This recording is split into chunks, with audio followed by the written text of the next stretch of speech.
بسم اللہ الرحمن الرحیم، اللہم صلی علی محمد وعلی آل محمد۔ ویلکم ٹو دا شو۔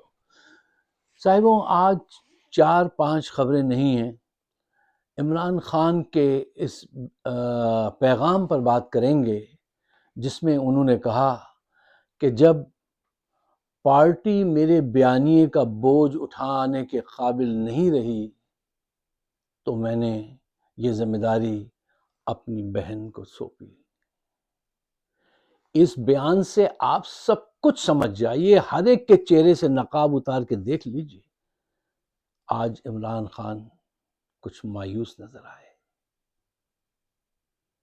دیکھیے، علیمہ خان عمران خان سے جب ملاقات کر کے آتی تھیں تو جو وہ پیغام دیتے تھے وہ اس پیغام کو اسی روح کے ساتھ ڈیلیور کر دیتی تھیں صحافیوں کے سامنے، عوام کے سامنے۔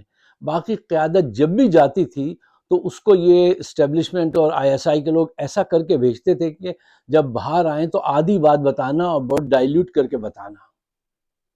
یہ ہوتا رہا ہے۔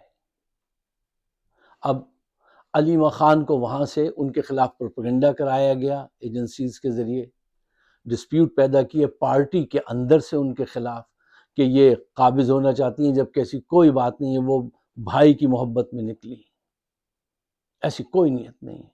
لیکن کیونکہ ان کے چہروں سے نقاب اٹھتا ہے، ان کی بہادری کے سامنے ان کی بزدلی سامنے آ جاتی ہے، ان کے کمپرومائز ہونے کا، ان کے خوفزدہ ہونے کی علامات ظاہر ہونے لگتی ہیں۔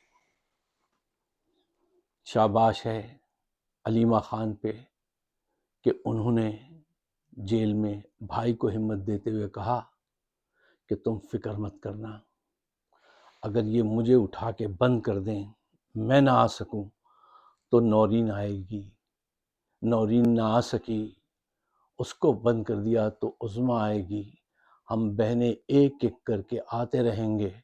اگر ہم بہنیں سب ختم ہو گئے تو ہمارے خاندان کے اور لوگ بھی ہیں، وہ بھی ایک ایک کر کے آئیں گے۔ سلام ہے پٹھانوں کی عظمتوں کو، ان کی جرت کو۔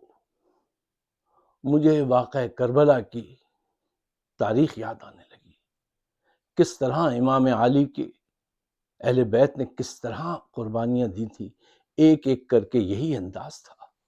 حق پرستوں کا یہی انداز ہوتا ہے، یہی انجام ہوتا ہے۔ صاحبہ، مجھے خوف پیدا ہوتا ہے کبھی کبھی کہ ہماری بزدلی کہیں عمران خان کو کھو نہ دے۔ اب یہ توشہ خانہ 2 میں جلدی یہ ٹرائل ختم ہو جائے گا تو پھر یہ ملاقاتوں کا سلسلہ بھی ٹوٹ جائے گا، رک جائے گا، اور یہ ان کو پھر آئسولیشن میں لے جائیں گے، اور پھر یہ کیا کارروائی کریں گے ان کے ساتھ اس وقت، اس پہ کیا کہا جائے۔ اچھا، یہ تو ہیں حقائق۔ اچھا دیکھیے، حقیقت پسندی سے بات کیجیے، جھوٹی تقریریں، جھوٹی امیدوں پر بھروسہ نہ کیجیے۔ میں اس بات سے بہت تکلیف پاتا ہوں۔ جھوٹی امید جو ہوتی ہے نا، فیک ہوپ، وہ خوف سے زیادہ نقصان پہنچاتی ہے، خوف سے زیادہ خطرناک ہوتی ہے یہ جھوٹی امید جو ہم دلا دیتے ہیں ایک دوسرے کو۔ خاندانوں میں بھی دیکھا ہے اور کلیکٹیولی معاشرے میں بھی یہی ہو رہا ہے۔ دیکھیے، آپ کو یہ حقیقت تو ماننا پڑے گی کہ بھارت کے علاوہ بھی بہت سارے ایسے ممالک ہیں جن کو پاکستان کا وجود اچھا نہیں لگتا ہے، اور وہ پاکستان کے وجود کو ہی ختم کرنا چاہتے ہیں، لیکن وہ یہ کام بم برسا کر نہیں۔ بھارت تو بم برسا کے کر سکتا ہے، لیکن بھارت بھی اور دوسرے ممالک بھی یہ کام پاکستان کو ختم کرنے کا پاکستان کے اندر سے لوگوں کو استعمال کر کے کر رہے ہیں، اور ہو رہا ہے۔ یہ کام آپ کے سامنے ہو رہا ہے اگر آپ ذرا گہری نظر سے دیکھیں تو۔ اور اگر آپ کو میری یہ بات سمجھ میں نہیں آتی کہ یہ سب کچھ ہو رہا ہے پاکستان کو مٹانے کے لیے، خود ہمارے لوگ اس میں کام کر رہے ہیں اور ان کو احساس نہیں ہو رہا، کچھ کو پتہ ہے کچھ کو پتہ نہیں ہے، اور وہ یہ پاکستان کے وجود کو مٹانے کا کام کر رہے ہیں، اور آپ اس کا اقرار نہیں کرتے یا آپ کی عقل شریف میں یہ بات نہیں آتی، تو پھر آپ اس زمین پر پاکستان میں کوئی بہتری لانے کے لیے پیدا نہیں کیے گئے ہیں، آپ صرف نمبر ہیں، آپ اعداد و شمار کے لیے آئے ہیں، آپ کا نمبر ہے صرف، آپ کی کوئی اور حیثیت نہیں ہے۔ اب آپ کی ضرورت نہیں ہے، اگر آپ اس حقیقت کو نہیں مانتے، یہ میری ویڈیو بند کیجئے، ابھی آپ مت دیکھیے میری بلا سے، پھر آپ جا کے کسی بیچ پہ لیٹ جائیے یا کسی پہاڑ کے دامن میں چھپ کے بیٹھ جائیے یا اپنی بیگم کی زلف کی چھاؤں میں جا کے لیٹ جائیے، اس سے کوئی غرض نہیں، آپ کسی کام کے نہیں ہیں۔ اگر آپ اس حقیقت کو نہیں سمجھ پاتے کہ آج عمران خان کو بین الاقوامی قوتوں نے اندر کے ان لوگوں سے جو جانتے ہیں جو نہیں جانتے ہیں، انہوں نے کس طرح جکڑا ہوا ہے اور وہ کیا چاہتے ہیں اور پاکستان کے ساتھ کیا ہو رہا ہے، پوری دنیا میں کیا ہو رہا ہے اور پاکستان کے ساتھ کیا ہو رہا ہے، مجھے اس کو بیان کرنے کی ضرورت نہیں ہے۔ آپ خود ماشاءاللہ بہت نالجبل لوگ ہیں، آپ کے پاس ساری انفارمیشن تو ہوتی ہے۔ صاحبوں، آپ لوگ میری اس بات سے اتفاق کریں گے کہ آج پوری دنیا میں ہر طرف تبدیلیاں وقوع پذیر ہو رہی ہیں، ہر فیلڈ میں ایسا ہو رہا ہے۔ پاکستان میں مذہبی جماعتیں پاکستان سے محبت اور اسلام سے محبت میں ایک اعلیٰ اونچا مقام رکھتی تھی، ان سے توقع تھی کہ یہ اسلام کا قلعہ کہتے ہیں کبھی پاکستان کو اور محبت کا اظہار کرتے ہیں، لیکن آج ان جماعتوں نے بھی بڑا مایوس کیا ہے، مذہبی جماعتوں نے۔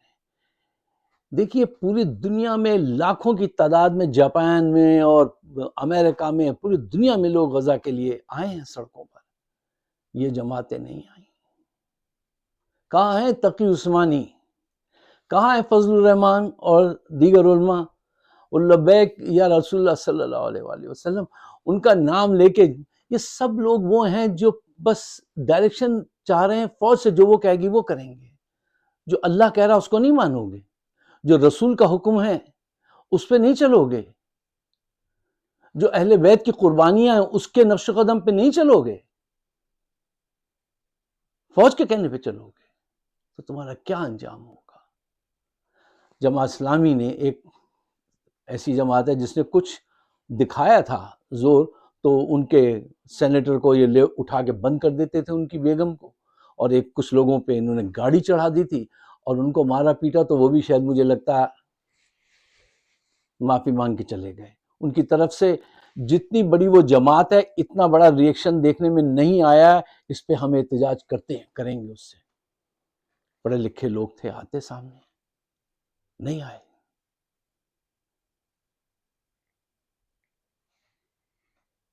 اب آپ کا ایک آدمی اگر وہاں چلا گیا ہے تو ٹھیک ہے، آپ کا نام تو آ گیا میڈیا میں، لیکن یہ کوئی قربانی نہیں ہے، اس سے کوئی قوم جو ہے وہ آگے نہیں بڑھ رہی۔ یہ فیکٹ تو آپ مانیے، ان مذہبی جماعتوں سے جو امید لگائی گئی تھی کہ ایک ایسے وقت میں جب پاکستان کو شدید ضرورت ہے، جب غزہ میں بچے بھوک سے مر رہے ہیں، جب یہ صورتحال ہے، پانی کو ترس رہے ہیں اور پانی قریب ہے، نہ ایجپٹ سے آتا ہے نہ دوسرے کسی پڑوسی سے، عرب ملک سے آتا ہے، جب یہ صورتحال ہے تو اس وقت یہ خاموشی سے بیٹھے رہے۔ ان کا وہ جذبہ اسلام اور جذبہ حب الوطنی جو ہے وہ بہت نیچے آ گیا۔ یہ تو آپ کہیں گے، اس کو تو آپ مانیں گے یا اس کو بھی ڈینائی کریں گے؟ صاحب کبھی کبھی تو ایسا لگتا ہے کہ ہم مکمل تباہی کی طرف بڑھ رہے ہیں، قوم گہری نیند کی طرف مائل ہے، ان کو اٹھانا ہوگا، آپ کو ڈرم بیٹ کرنا پڑے گا، وہ وسل بلو کرنی پڑے گی۔ اچھا، جب آپ قوم کی آنکھیں کھولنے کی بات کرتے ہیں تو کچھ لوگ سچائی کی طرف ان کو لے جانا چاہتے ہیں، تو کچھ لوگ آپ پہ یہ الزام لگاتے ہیں کہ آپ تو جو ہے وہ بہت ہی نیگیٹو بات کر رہے ہیں اور آپ ہمیں کمزور کر رہے ہیں۔ یہ وہ لوگ ہیں جو ڈینائل اسٹیٹ آف مائنڈ میں رہتے ہیں اور وہ آپ پہ الزام لگاتے ہیں۔ مجھے بتائیے سوچ کے کہ جب ایک ڈاکٹر آپ سے کہتا ہے کہ آپ کے دل میں یہ اتنے بلاکیج ہیں، آپ کو 2 یا 3 اسٹنٹ پڑیں گے، تو کیا وہ آپ کو بری خبر سناتا ہے؟ وہ آپ کی زندگی کا دشمن ہے، وہ آپ کو کمزور کر رہا ہے۔ آپ کہیں نہیں بس مجھے چھوڑ دو، میں جب ابھی دوڑ کے آؤں گا اور تیل کھا لوں گا اور فلاں کر لوں گا اور ٹھیک ہو جائے گا، نہیں، وہ علاج نہیں ہے، وہ آپ کا دشمن نہیں ہے، وہ آپ کی زندگی بچانے کے لیے یہ بات آپ کو بتا رہا ہے۔ ڈوبنے والے لوگ جو ہوتے ہیں نا، they love gossip, they love sweet lies، ان کے ساتھ آپ ایسی جھوٹی میٹھی میٹھی باتیں کریں تو وہ جو ہے اس کو پسند کرتے ہیں، جبکہ بہادر قومیں جو ہوتی ہیں وہ حقیقت کو پسند کرتی ہیں اور کہتی ہیں آؤ اس کا مقابلہ کریں۔ صاحبو، جب آپ کو سچ سن کر تکلیف ہو تو یہ ضرور سوچئے گا کہ یہ سچ ہے جو آپ کو ہرٹ کر رہا ہے، یا وہ فیلنگ، وہ خوف کہ آپ کا کمفرٹ زون کھو جائے گا، قربانی دینی پڑے گی۔ اصل حقیقت یہ ہے۔ اچھا دیکھیے، سچ جو ہے وہ آپ کی امید کو ختم نہیں کرتا، بلکہ سچ آپ کی امیدوں کو ایک سالڈ بنیادوں پر قائم کرنے کی طرف آپ کو لے کے جاتا ہے۔ فرق کو سمجھیے، سچ آپ کی امیدوں کو ختم نہیں کرتا، آپ کے خواب کو اٹھا کے پھینک نہیں دیتا، بلکہ آپ کے خواب کو حقیقت بنانے کے لیے اس کی بنیادیں جو ہیں وہ مضبوط بنیادوں پر قائم کرتا ہے۔ جھوٹی ہوپ جو ہوتی ہے وہ آپ کو سلا دیتی ہے، وہ آپ کی توجہ ہٹا دیتی ہے۔ حقیقت پسندی جو ہوتی ہے وہ آپ کو جگہ دیتی ہے۔ یہ وقت ہے کہ پوری پاکستانی قوم جاگے، آگے بڑھے، اپنے لیڈر کو چھڑائے،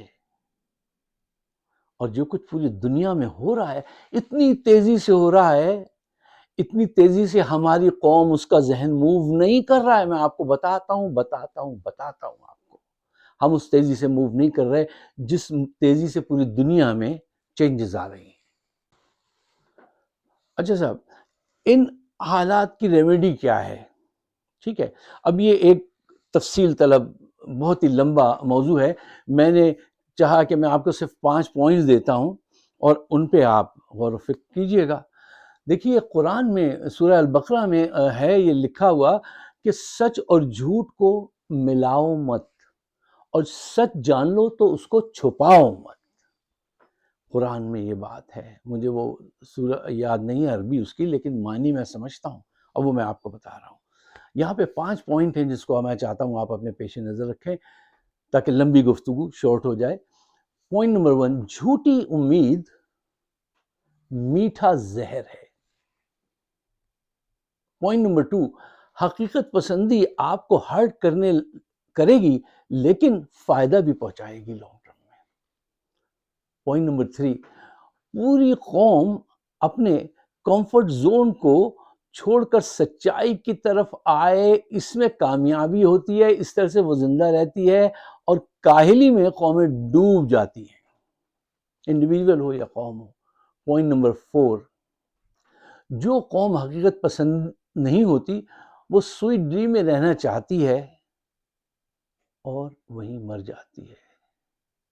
کہتے ہیں نا، living in a fantasy world you may live there as long as you wish، وہاں کو کرایہ نہیں دینا ہے، you don't have to pay no mortgage nothing، لیکن جب آنکھیں کھلیں گی تو پتہ چل جائے گا آپ کو۔ تو اس خوابی اور جھوٹی امیدوں سے نا، اس سے باہر آئیے۔ اور پوائنٹ نمبر 5 کہ تبدیلی حقیقت پسندی کے ساتھ اٹیچڈ ہے، جھوٹی امیدوں کے ساتھ نہیں۔ تبدیلی حقیقت پسندی کس سے منسلک ہے؟ جھوٹی امیدوں، جھوٹے خوابوں کے ساتھ نہیں۔ ہمارے یہاں یہ ہے کہ آپ جذباتی باتیں کیجئے، ایسا کہیے ہم اتنے مضبوط ہیں، کوئی بھی آ جائے اور ہم ایسا کر دیں گے اور ہم ویسا کر دیں گے، لیکن نہیں، جذباتی باتوں کرنے کا دور گزر چکا ہے صاحبہ، گزر چکا ہے۔ اب حقیقت پسندی سے دیکھیے کہ آج آپ کا جو لیڈر ہے، جو سچا لیڈر، جس کی آج پاکستان کو ضرورت ہے، پوری امہ کو ضرورت ہے، پوری دنیا کو ضرورت ہے، سب سے پہلے پاکستان کو ضرورت ہے، وہ بے بس ہو کے بیٹھا ہوا ہے۔ اس کی بہن نے جب اس سے پوچھا کہ جب یہ ملاقاتیں بند کر دیں گے تو اس سے پہلے تم کیا پیغام دو گے قوم کے نام؟ تو وہ گہری سوچ میں ڈوب گیا اور اس نے ایک لفظ نہیں کہا. اس نے کہا پھر آنا، میں تمہیں بتاؤں گا قوم کے لیے میرا پیغام کیا ہے. بہادر لیڈر بزدل قوم. یہ قوم اپنے آپ کو معاف نہیں کر سکے گی. ایسے لیڈر کے لیے جس نے اپنا پورا گھرانہ قربانی پہ لگا دیا، خود قربانی دے رہا ہے. آج تک کتنے ایسے لیڈر آئے ہیں جو قربانی دیتے ہوں؟